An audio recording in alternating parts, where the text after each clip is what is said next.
Yang kita tahu contohnya yang paling baru tertangkap itu Saifuddin Ibrahim. Dia ustadz di Al Zaitun. Ketika saya ketemu di Polda sekitar 4 hari yang lalu, saya datang ke Polda. Rupanya dia salah paham tentang Islam. Dia masih nginjilin saya di Polda. Islam itu ajar membunuh, dia bilang. Kalau gitu kenapa yang di luar itu baik-baik aja? Kalau enggak bapak saya bunuh sekarang juga bisa walaupun depan polisi. Kemudian dari situ saya waktu awal masuk Islam saya juga bingung. Kok ada yang namanya Syiah? Teman saya ada yang Syiah. Jadi saya ikut Syiah aja. Saya dulu nggak tahu Syiah apaan sih gitu. Kita kenalnya empah masab gitu. Nah, karena mereka nggak tahu. Jadi betapa kita ini berdosa kalau orang masuk Islam, syahadat di masjid ini, keluar dia ikut Syiah. Kita nggak tahu. Keluar dia ikut Ahmadiyah. Atau kayak Saifuddin Ibrahim. Dia ikut NII, Negara Islam Indonesia, tapi yang KB 9. Ya, bismillah. Alhamdulillah saya memeluk Islam itu harusnya nggak mungkin. Nama saya Hani Kristianto dan tidak saya ganti. Kristianto artinya pengikut Kristus atau Yesus. Menurut saya Yesus itu Muslim, jadi ngapain saya harus ganti nama? Ya, Yesus itu bertauhid. Dia mengajarkan kepada kita hukum yang utama dan terutama adalah sembahlah Allah saja, karena Allah itu Esa. Allah bahasanya mereka. 3 hal mendasar itu yang membuat saya, secara nyata Islam ini itulah bedanya dengan yang lain. Di luar Islam saya bisa tunjukkan muka Tuhan Anda. Anda yang bikin, bukan saya yang bikin. Kita nggak pernah bikin muka makhluk dan kita sebut Tuhan. Agama Hindu punya muka Tuhannya, bisa dicari di mana-mana. Buddha punya, Konghucu punya, bahkan Syiah punya muka nabi-nabinya. Lalu dengan nama saya Hani Kristianto, sejak kecil saya didik. Saya bukan misionaris, tapi saya martir. Jadi kalau bahasa kita, saya bukan jamaah, saya mujahidin. Itu bahasa kita. Jadi dari kecil saya dididik menjadi mujahidnya mereka di Jalan Garuda 31M Kemayoran, sampai sekarang masih ada kantornya. Disebut Yayasan Marturia Indonesia, atau dalam bahasa kita Majelis Mujahidin Indonesia. Gitu. Jadi saya paling benci dengan Islam, terlebih ada satu kejadian besar yang menimpa saya.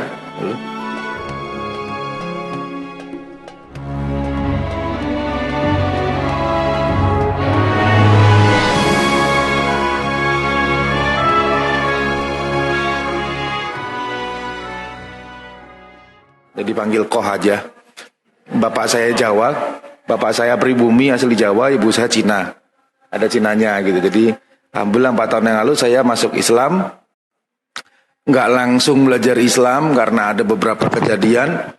Nggak ada yang bina waktu itu, nggak ada yang ngajarin juga. Lalu sekitar tahun pertama masuk Islam itu saya tergerak nyari teman-teman mualaf. Siapa aja sih yang masuk Islam gitu. Terus akhirnya kita bikin bareng sama Steven waktu itu Mualaf Center. Kemudian Mualaf Center itu saya jelaskan apa, saya berharap di sini juga ada Mualaf Center. Karena begini, banyak orang kalau murtad itu di gereja mana aja dia akan terima. Dia siap membina, mengajari, memberi bantuan, segala macam yang diperlukan. Yang kita tahu contohnya yang paling baru tertangkap itu Saifuddin Ibrahim. Dia ustadz di Al Zaitun. Ketika saya ketemu di Polda sekitar 4 hari yang lalu, saya datang ke Polda. Rupanya dia salah paham tentang Islam. Dia masih nginjilin saya di Polda. Islam itu ajar membunuh, dia bilang. Kalau gitu kenapa yang di luar itu baik-baik aja? Kalau enggak bapak saya bunuh sekarang juga bisa walaupun depan polisi. Tapi Islam yang ngajarin saya begitu. Itu contoh salah, ketika salah belajar. Dari nama anaknya udah jelas, anaknya dikasih nama Khomeini, kita tahu siapa Khomeini. Terus anaknya dikasih nama Saddam Hussein. Padahal sebaik-baik nama dalam Islam Abdullah sama Abdurrahman. Nggak ada nama Muhammad di anaknya, di depannya juga nggak ada nama Nabi kita, junjungan kita. Kemudian dari situ saya waktu awal masuk Islam saya juga bingung. Kok ada yang namanya Syiah? Teman saya ada yang Syiah. Jadi saya ikut Syiah aja. Saya dulu nggak tahu Syiah apaan sih gitu. Ngerti Syiah itu apa?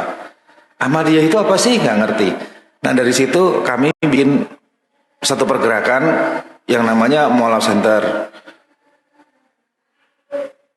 Dan saat ini, tahun depan 2018 kita sedang berusaha berikhtiar. Kami tidak lagi mencari kuantitas, tapi kualitas. Ada banyak orang yang mungkin sudah bersyahadat di masjid sini.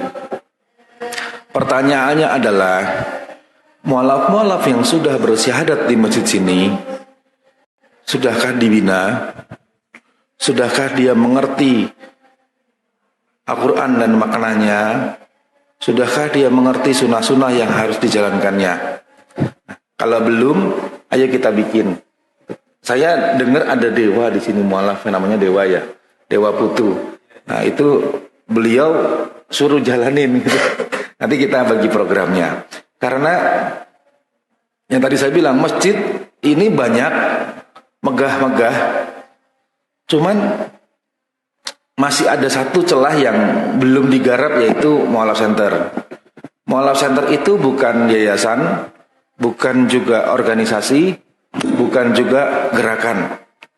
Mualaf Center adalah sikap hati seorang muslim terhadap dinul Islam ini, yang menjalankan apa yang sudah dicontohkan oleh kaum muhajirin dan ansor, yang wajib mencintai saudara seiman seperti dirinya sendiri.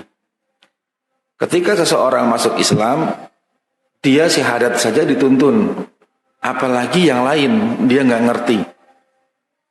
Jadi kewajiban kita meningkatkan kualitas orang-orang yang memeluk Islam, karena keindahan Islam itu adanya di ukhuwah Islamiyah. Nah, permasalahannya sayang lembaga dakwah sekarang ini saling pecah belah. Banyak orang juga bingung. Pertanyaan yang pada umumnya terjadi di tahun ini adalah, saya sampai ditanya, Wahan itu Wahabi ya? Kan? Saya bilang, Wahabi nggak ada tuh di Islam. Saya bilang, kita kenalnya empah masab. Nah, karena mereka nggak tahu. Jadi betapa kita ini berdosa kalau orang masuk Islam, syahadat di masjid ini, keluar dia ikut Syiah. Kita nggak tahu. Keluar dia ikut Ahmadiyah. Atau kayak Saifullah Ibrahim, dia ikut NII, Negara Islam Indonesia, tapi yang KB 9. Ya, namanya KB 9. Itu sudah dinyatakan sesat oleh MUI. Akhirnya dia merasa dirinya sudah baik, dia benar, Islam salah. Nah, mudah-mudahan kita bisa menunjukkan sikap ukhuwah.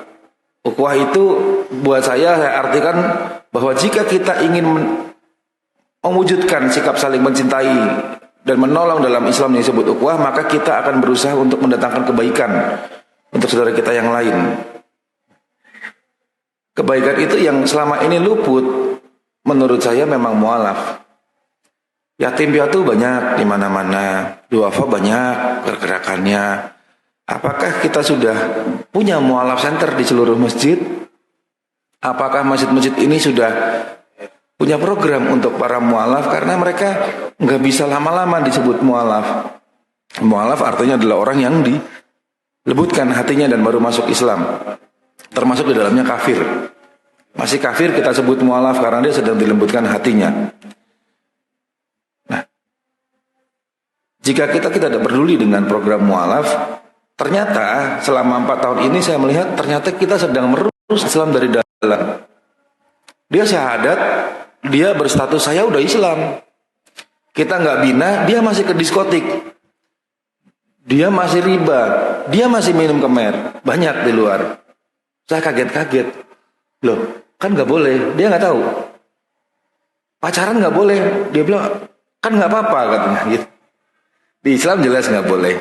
Nah, karena itu kita perlu proses pendampingan, mediasi, pembinaan untuk menguatkan akidahnya, imannya, supaya Islam ini benar-benar memberi suatu kekuatan baru kepada seseorang untuk menjalani hidupnya sesuai dengan pedoman kita yaitu Al-Quran, dan kita bisa memberi contoh perbuatan dan lisan. Beberapa masalah yang mereka hadapi diantaranya pertentangan, terus termasuk adaptasi. Saya dulu nggak biasa bangun pagi, jam 7 disuruh ngisi kayak gini, nggak biasa gitu. Karena kita bangunnya pagi. Paginya nggak pagi, kalau kita dini hari bangunnya, kita jam 3 sudah bangun tahajud. Lalu kita qiyamul lail, kan setelah qiyamul kita nggak tidur lagi sampai subuh. Subuh nggak tidur lagi sampai tadi duha. Itu kami butuh, mualaf-mualaf ini butuh pendampingan, butuh teman untuk yang ngajak. Terus butuh perlindungan. Perlindungan kalau ada masalah, kita bersama-sama kita bantu. Berat kalau kita jalankan sendiri, tapi ringan kalau sama-sama.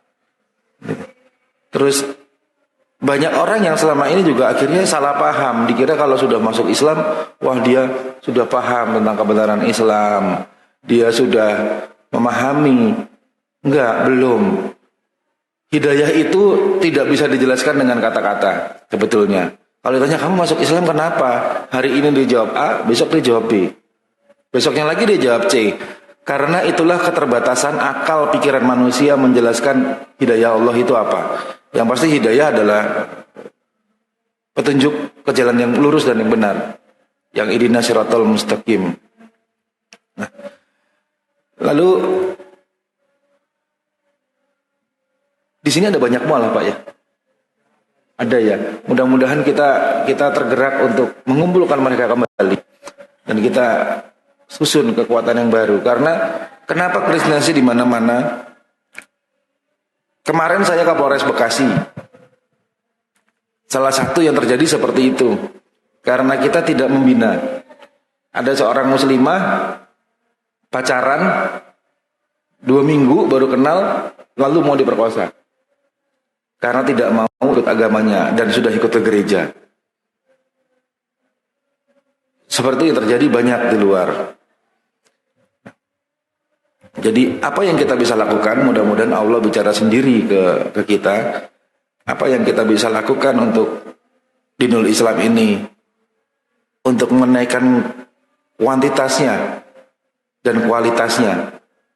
Selama ini mualaf banyak, tahun ini alhamdulillah dari tim kami saja 500 lebih, 557 sampai hari ini di tahun Masehi yang ini.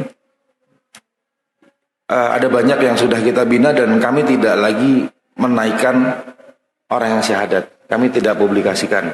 Kecuali dia sudah kita bina, baru kita publikasikan. Karena selama ini kita nggak sadar, kita foto-foto, kita publikasikan. Ternyata kita mendatangkan mudorot. Di mana orang gereja lihat dia sudah masuk Islam, keluarganya lihat marah, lalu kita nggak tahu apa yang direncanakan oleh mereka ke depannya untuk merusak akidahnya. Dan mudah-mudahan kita bisa tergerak untuk melakukan itu, karena kita wajib memikirkan yang berpahala, meninggalkan yang berdosa. Nah, saya rasa nggak usah lama-lama karena di bawah mau ada acara ya.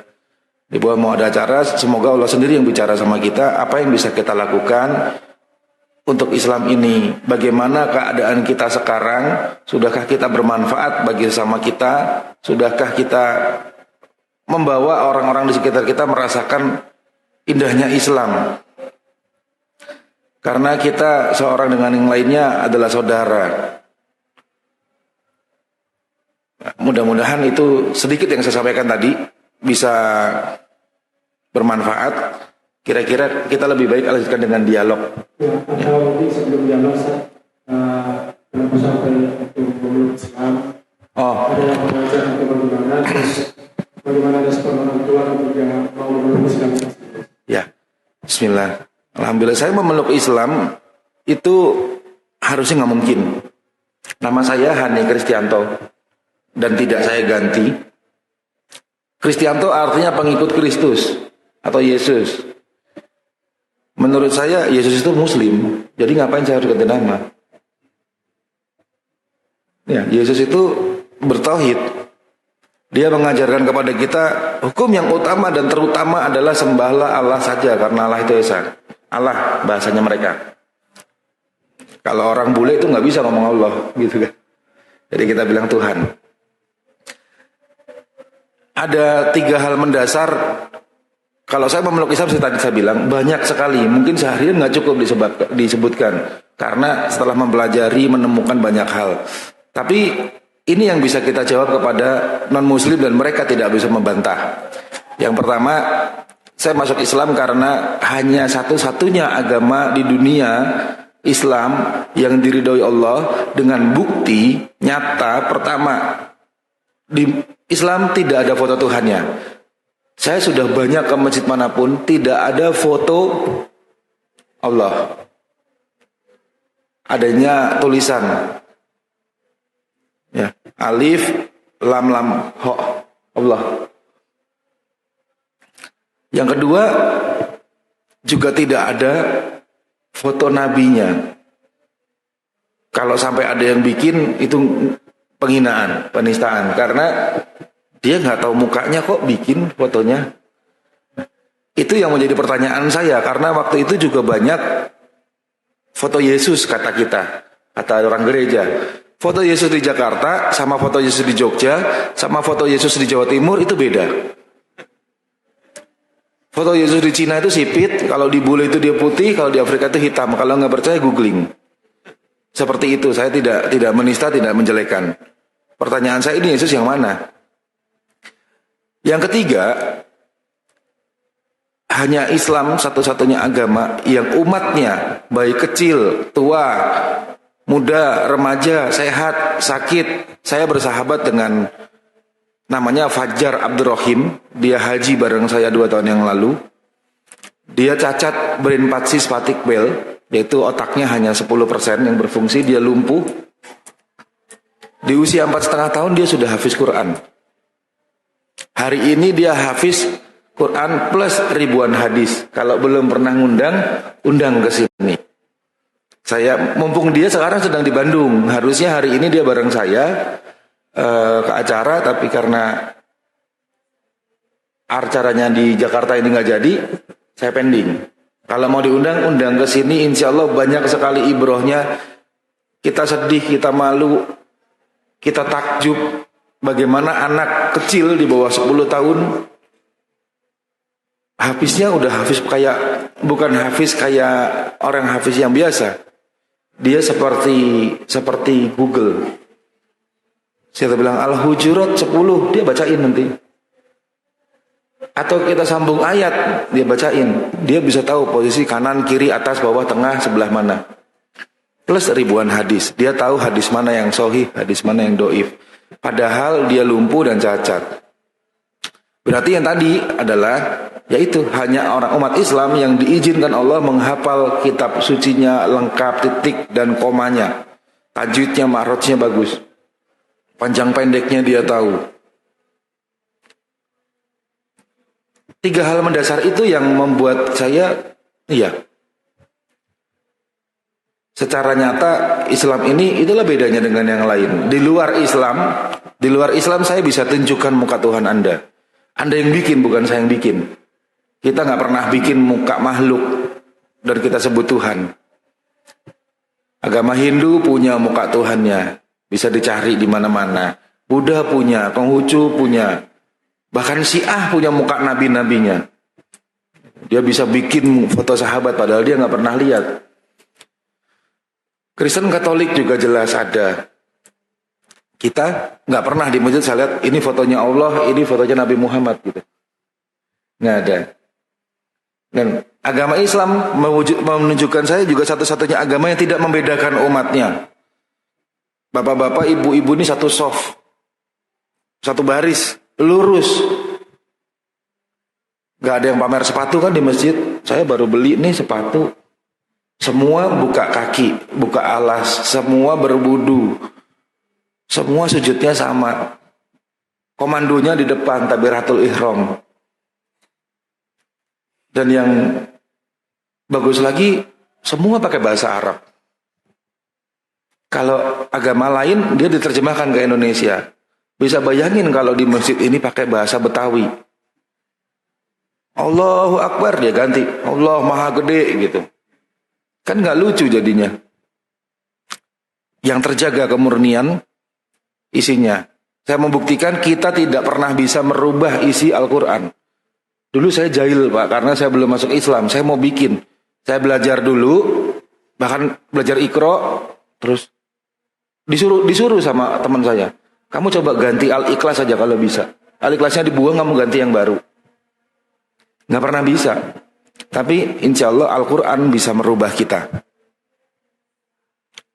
Dan ketika saya masuk Islam, belum masuk Islam, itu saya belajar 2011, 2013 saya baru masuk Islam. Saya sudah tidak ke gereja lagi. Dan yang tadi saya temukan, hanya satu Islam juga satu-satunya ibadah yang umatnya tidak membedakan satu dengan yang lainnya. Hari ini kalau yang datang misalnya kita anggap presiden ke sini karena terlambat jatuh sholat fardu, dia nggak bisa ke depan, dia di belakang. Tidak ada tempat untuk di saf depan, di tengah. Kalau terakhir ya belakangan. Dan di barisan depan itu saya belum pernah sih nemu ketika saya mau sholat, wah ini kan ada Cinanya, safnya di belakang dong. Itu nggak ada. Bodoh, pintar, kaya, miskin, tua, muda, segala status dunia kita tidak berpengaruh di Islam. Ibadahnya sama, safnya barisnya sama, rapat. Itu sebenarnya contoh persaudaraan yang Masya Allah. Belum lagi ketika saya belajar wudu dulu. Saya punya pemahaman berbeda tentang wudu dari yang lain. Buat kita mungkin sekedar membersihkan hadas. Wudu dimulai dengan mencuci tangan. Saya sampai bingung 5 kali. Kenapa harus 5 kali ini sholat? Kenapa harus 5 kali juga wudu? Bahkan dijaga wudu. Tangan ini suruh bersih, suruh cuci.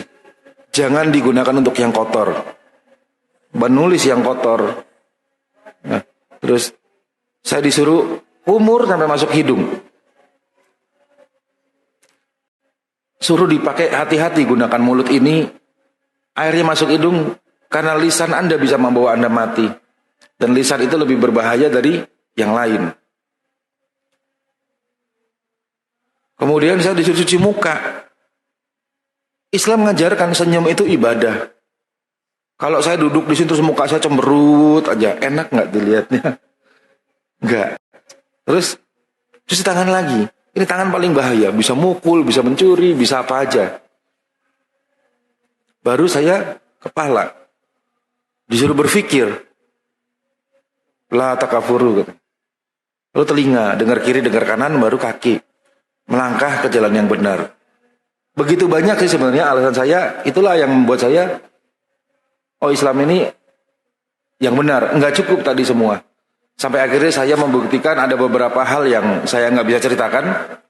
Tapi akhirnya saya benar-benar yakin Islam ini agama saya. Tapi pilihan saya seperti itu, mudah-mudahan bermanfaat. Ya, luar biasa, mudah-mudahan menjadi penyemangat juga buat kita untuk selalu berkomitmen untuk menjaga agama Allah. Baik, mungkin ibu-ibu ada yang mau susi mungkin. Bapak juga mungkin ada yang bertanya atau bertanya. Waalaikumsalam warahmatullahi.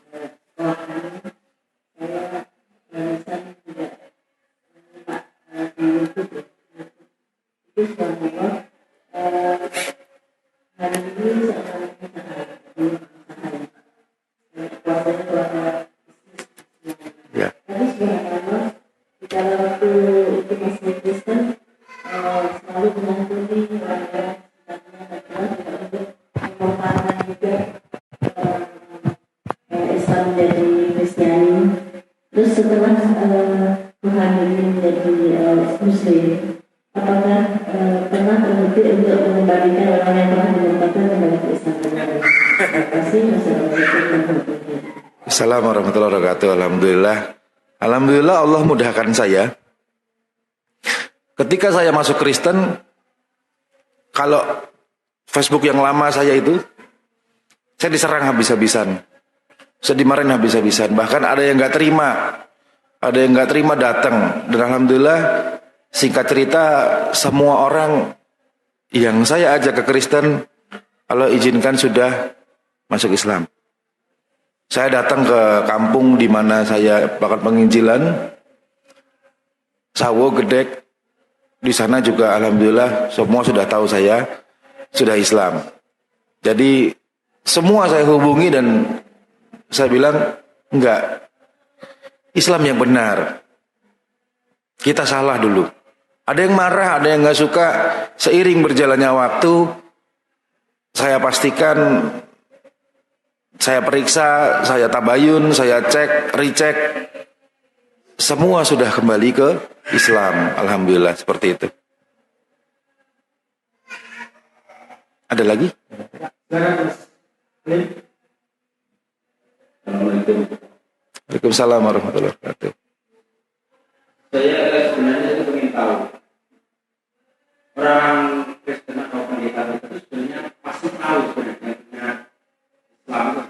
Apakah mereka ini sebenarnya tahu tapi menyembunyikan?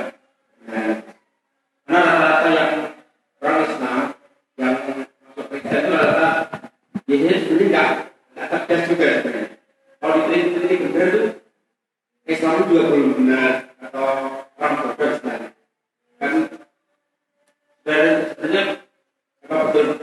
Mereka sebenarnya tahu. Apalagi mereka ada pelajaran mempelajari Islam yang memang sebenarnya hidayah dari Allah. Tapi apakah mereka sebenarnya tahu juga? Ya, bismillahirrahmanirrahim. Mereka tahu kok.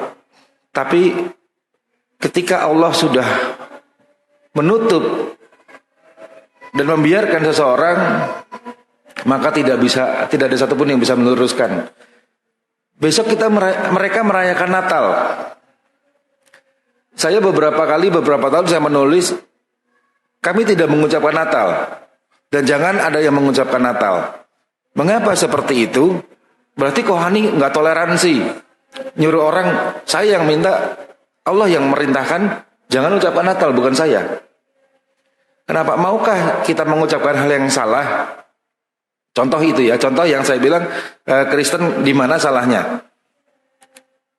Selamat Natal artinya adalah kelahiran Tuhan yang bernama Yesus Kristus. Jadi buat mereka itu, saya nggak masalah Anda membilang Tuhan Anda siapa aja. Mau sapi jadi Tuhan juga itu pilihan Anda. Bukan kita yang kita tidak bisa mengajak orang, memaksa orang. La ikraha fidin, tidak ada pemaksaan dalam Islam. Tetapi kami tidak mengucapkan selamat Natal karena kami tahu Yesus tidak lahir tanggal 25 Desember. Saya tidak pernah merayakan hari lahir karena alasan saya bikin saya sedih. Kalau Kohani selamat ulang tahun, saya makin sedih nanti. Kenapa? Umur saya berkurang, pahala saya nggak nambah-nambah. Ini bukan dirayain, namanya ngeledekin buat saya. Tetapi ketika hari ini ada yang bilang besok misalnya tanggal 25, wah kita rayakan hari ulang tahun Hani Kristianto, kan nggak lucu. Saya lahirnya nggak tanggal 25, nggak 25 Desember. Itu sebab yang utama pertama. Sebab yang kedua, Tuhan kita bukan Yesus. Jadi untuk apa kita mengucapkan selamat Natal? Kalau itu benar silahkan, kalau itu salah jangan. Sedangkan arti Natalnya adalah selamat Natal berarti selamat merayakan lahirnya Tuhan yang baru bernama Yesus Kristus. Jadi mudah-mudahan kita tidak mengucapkan Natal. Mereka tahu nggak itu salah? Tahu. Tapi buat mereka, ini kan cuma simbolis. Yang penting maknanya. Mereka menggunakan akal pikirannya sendiri. Mereka tahu nggak ada kesalahan di kitabnya? Tahu. Orang kitab sucinya Kristen sama Katolik itu beda. Di Katolik ada Deuterokanonika, penambahan. Mereka tahu ada direvisi. Tapi kalau mereka tahu lalu mereka semua masuk Islam, Di situ malah Islam nggak benar. Di situ malah Islam jadi salah. Karena Allah sudah berfirman banyak ayat bahwa itu memang akan terjadi. Memang yang hak, yang batil. Yang tadi saya bilang ala dini wallahu karihal musyrikun. Liyudhirahu ala dini. Seperti tadi yang saya bilang, yang musyrik, yang hak. Mereka tahu tapi mereka taklid buta. Itu yang Allah bilang, ketika Allah sudah membiarkan seseorang, Allah akan biarkan dalam kesesatannya. Karena memang orang ini yang tidak mau. Mereka berkata Tuhan itu satu. Tapi dia bisa bilang 3 jadi 1. Itu yang orang yang keras hatinya, yang pikirannya keras. Dan buat saya tidak semua orang bisa masuk Islam. Penyebab kedua kita bisa lihat dari dalam, dari internal kita sendiri. Kenapa mereka tidak mau masuk Islam? Bukankah paman Nabi kita Rasulullah Muhammad SAW nggak mau masuk Islam? Karena nggak enak sama kaumnya. Mau meninggal, paman ucapkan la ilaha illallah. Nggak mau, karena nggak enak. Jadi mereka tahu itu salah, tapi mereka taklid buta. Karena yang dia cari adalah dunia, bukan akhirat. Semboyan yang disebut muda, kaya raya, tua, foya-foya, mati masuk surga, itu bukan dari Islam. Itu hanya fata morgana yang Allah bilang. Dan buat saya itu kebenaran Islam. Mudah-mudahan bisa menjawab pertanyaan tadi.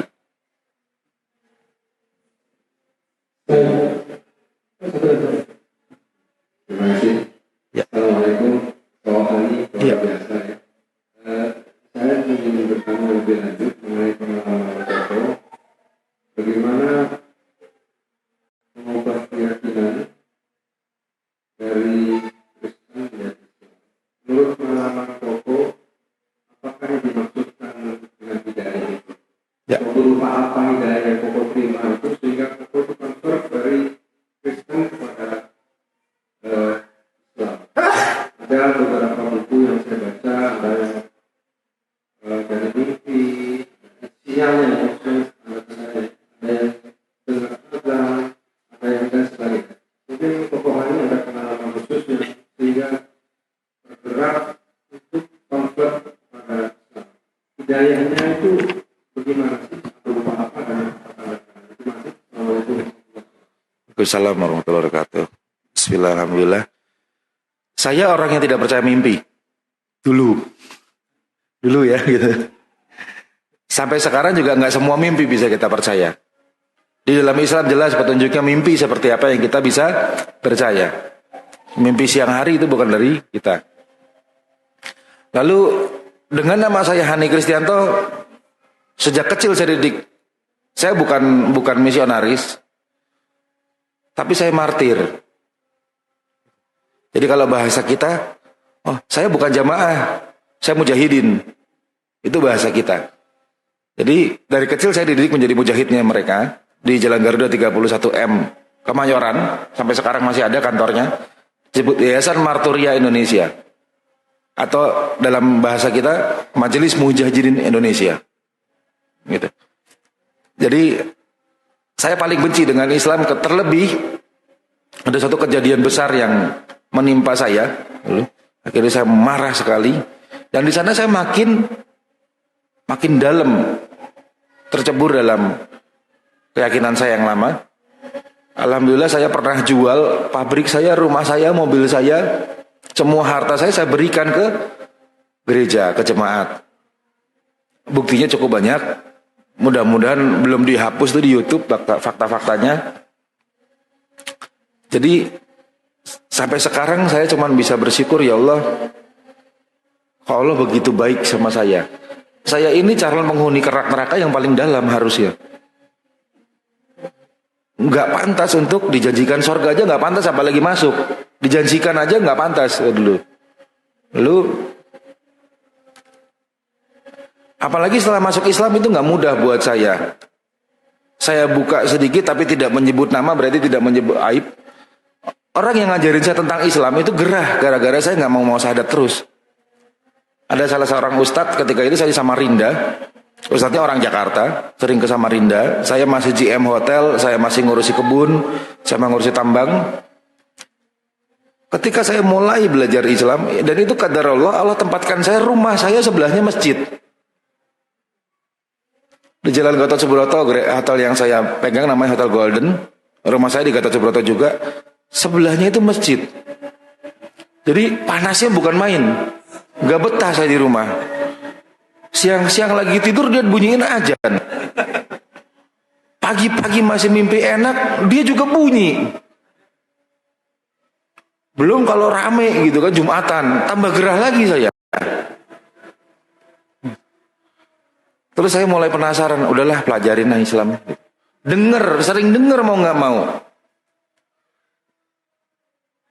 Kalau dulu di Samarinda itu tausiahnya kedengeran sampai keluar speakernya.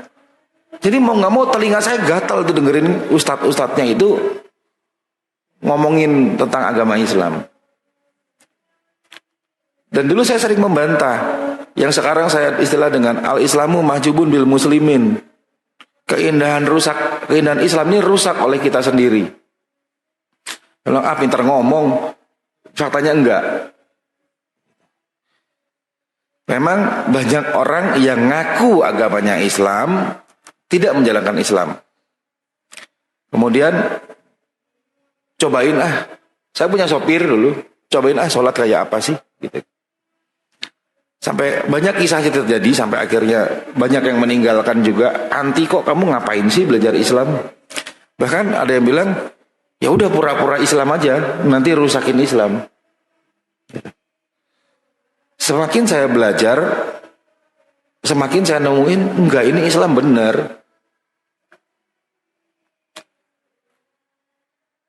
Jadi saya cobain itu, saya belum Islam, tapi saya bilang ya Tuhan gitu. Waktu itu akhirnya saya putuskan enggak, Yesus bukan Tuhan gitu.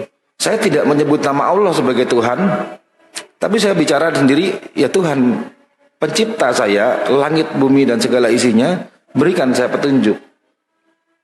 Berikan petunjuk, lalu saya belajar. Salat itu kayak apa? Wudu itu kayak apa? Saya nggak cuma belajar bacaannya. Dulu Al-Fatihah misalnya, Bismillahirrahmanirrahim, Ar-Rahmanirrahim, Maliki. Tapi artinya, setiap saya baca dalam bahasa Arab, tapi saya harus tahu artinya. Qul huwallahu ahad, bisa Al-Ikhlas. Allahu somad, lam yalid walam yulad walam yakul lahu kufuwan ahad. Sama artinya, di situ saya terpukul. Pendek tapi nyakitin. Kalau qul huwallahu ahad nggak nyakitin. Allahu somad nggak nyakitin. Begitu masuk lam yalid walam yulad walam yakul lahu kufuwan ahad, itu nyakitin. Karena buat saya Tuhan punya anak. Dulu saya sendiri anaknya Tuhan dulu bilangnya gitu kan. Kita ini anak Tuhan. Nah, pelajarin lagi, semakin pelajari, saya menemukan hanya Islam satu-satunya kisahnya yang lengkap semua nabi. Nabi Isa dari lahir sampai diangkatnya ke sorga. Dalam Kristen, kisahnya Nabi Isa hilang. Umur 12 tahun, ini catat dari lahir. Di Matius 1:21 dikatakan oleh malaikat Gabriel namanya, wahai Maria, engkau akan melahirkan seorang anak laki-laki yang akan menyelamatkan bangsa Israel, dan beri dia nama Yesus. Jadi seorang anak laki-laki, bukan engkau akan melahirkan Tuhan, bukan. Malaikat itu datang mengatakan itu kepada Maria. Lalu dia lahir ceritanya sampai dia umur 12 tahun. Dia berdialog dengan ahli-ahli Taurat, orang-orang Farisi. Lalu hilang kisahnya. Muncul lagi di umur 29 tahun, pertama kali yang dilakukan adalah merubah air menjadi kemer. Dia menciptakan kemer di pesta pernikahan di Kana, sampai orang-orang itu mabok. Tuhan macam apa yang bikin kemer, bikin orang mabok. Di situ saya heran, kemana 29 dikurangin 12 sama dengan 17 tahun, kisah itu tidak tercatat. Nggak ada kisahnya. Apa bukan di sana mati ya? Disalibkan, mati, bangun lagi. Itu katanya. Di kita enggak, di kita diserupakan. Jadi kerjanya dia cuma 4 tahun. 29 sampai 33 itu 4 tahun. Hanya Islam yang menceritakan kisahnya dengan lengkap. Tapi kisah yang sama adalah ketika Maria ini melahirkan Yesus, itu sama. Duduk di bawah pohon kurma, digoyangkan, dan kalau di kita ya, dan kurma itu rontok. Nggak mungkin musim dingin. Kalau kita sekarang pergi ke Mekah, dingin sekali. Lalu kalau di sana ada 3 orang Majus dari timur datang memberi persembahan. Banyak domba, lahirnya di kandang domba. Jadi nggak mungkin di suasana yang dingin ini dia lahir di kandang domba. Yang mengherankan adalah, lalu kenapa? Tadi saya bilang Natal dirayakan tanggal 25 dan di gereja. Harusnya Anda merayakan itu di tengah-tengah kandang domba, di tengah kandang kambing. Gitu. Seperti itu, akhirnya kisahnya ini lengkap di Islam. Lebih kurang seperti itu. Berapa hal lagi kalau bisa saya bisa jelaskan. Mudah-mudahan bermanfaat. Ada lagi yang mau tanya? Betul.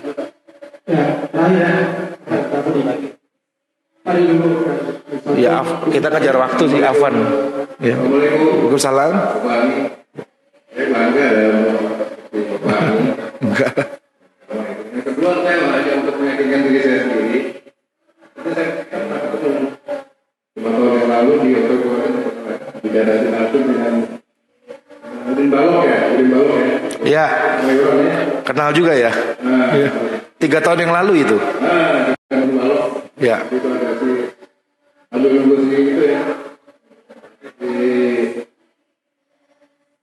apa anaknya itu? Berapa lagi aku nunggu? Ya.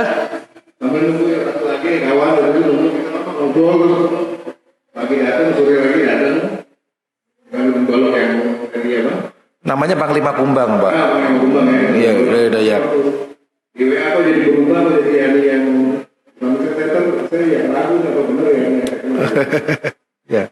Ini sama berarti ya. Ya, sama, Pak. Bapak dari Samarinda?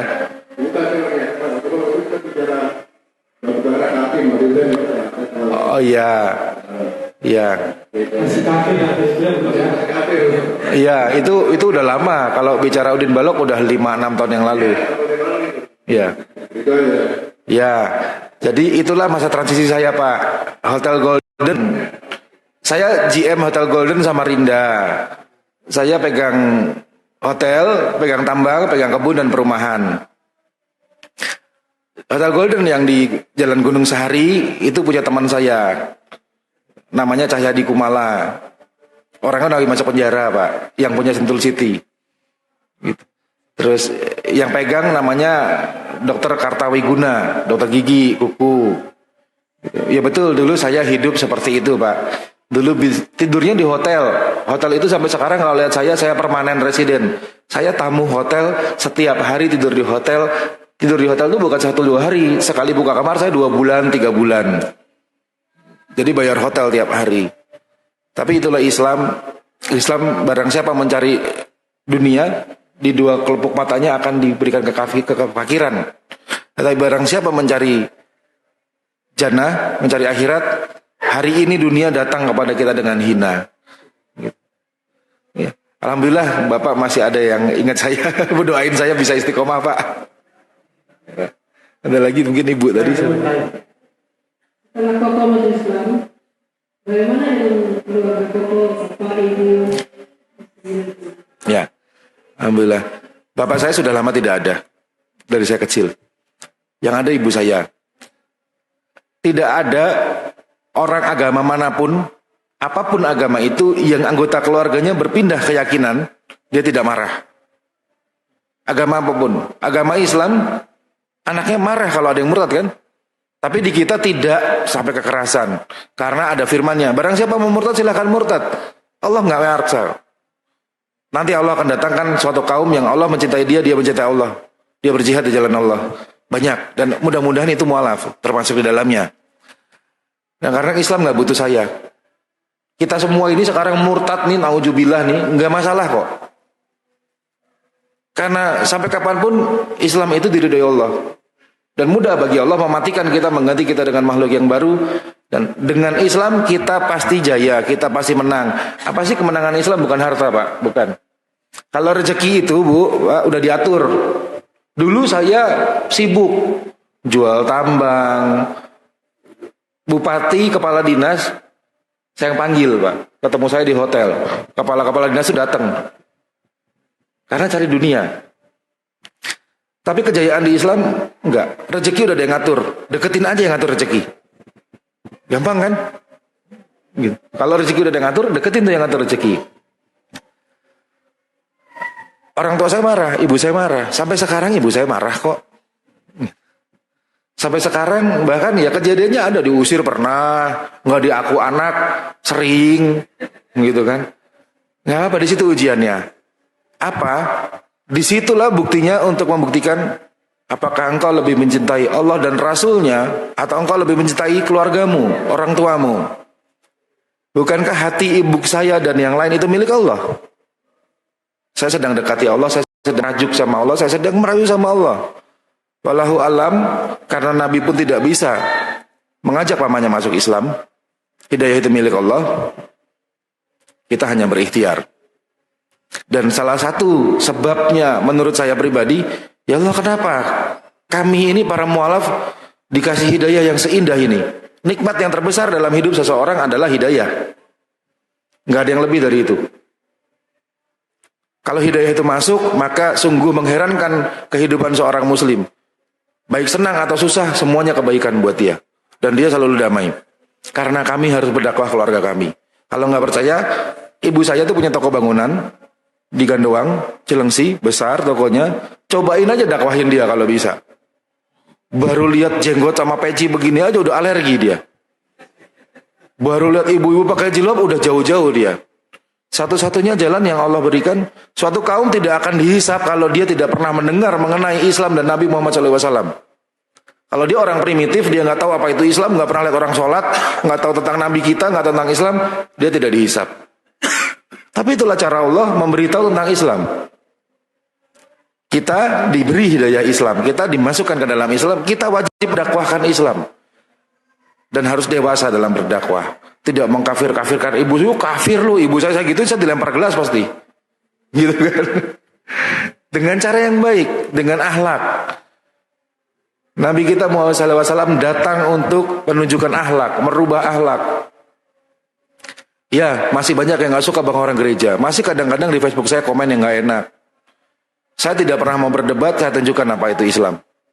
Kalau berdebat, kalau mau dialog, saya tidak mau di publik, tidak usah dipublikasikan, janjian.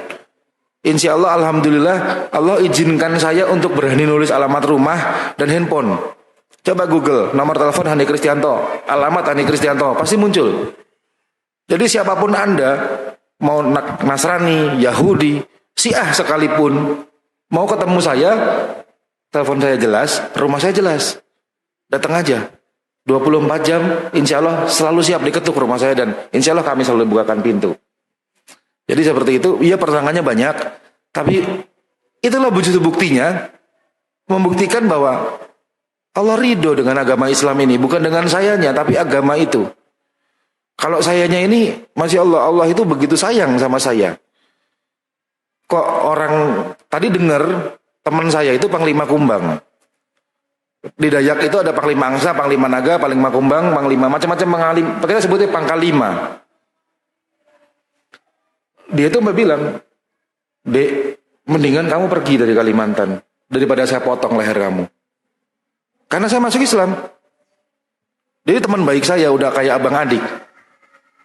Alhamdulillah bapak itu kenal gitu. Di sana kami nggak butuh izin, Pak. Kalau Anda dulu nambang itu butuh izin kan?